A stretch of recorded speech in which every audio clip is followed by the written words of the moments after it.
Before any discussion takes place, a male police officer walks up, introduces... So, the reason that we're here is we got a call about someone firing shots up in the air. Okay? So, that's why there's so many of us coming out here. Zebulon responded that there's no crimes being committed on his property. And you said Everton and Meyer. Sergeant Meyer. Well, there's no crimes being committed here. So he's refusing to ID himself. He says he's not committed a crime. We're violating his Fourth Amendment. I took his weapon off of his side whenever I got here because it's a safety issue. He's even claimed that he's fired off rounds, but he claims he shot him in the ground.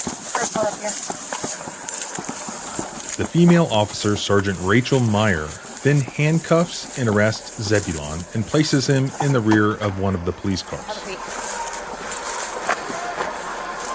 I got it. I'll put it up here with me.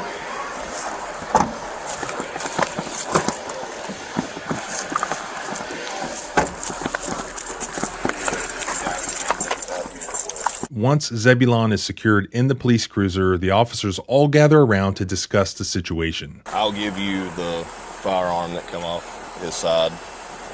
I just put it in my passenger floorboard, that way it was out of play.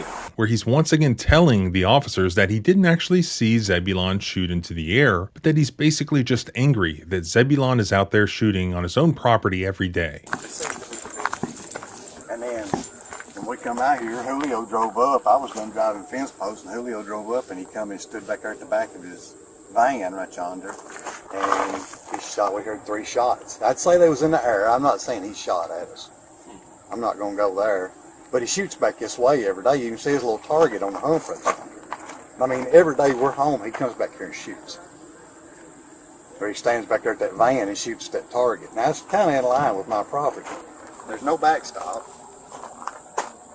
It's a constant agitation. The neighbor then states that he probably should be more tolerant of the fact that Zebulon likes to exercise his Second Amendment rights on his own property, but that he's not. Coming out here and shooting there, me standing in my driveway is about all I can stand.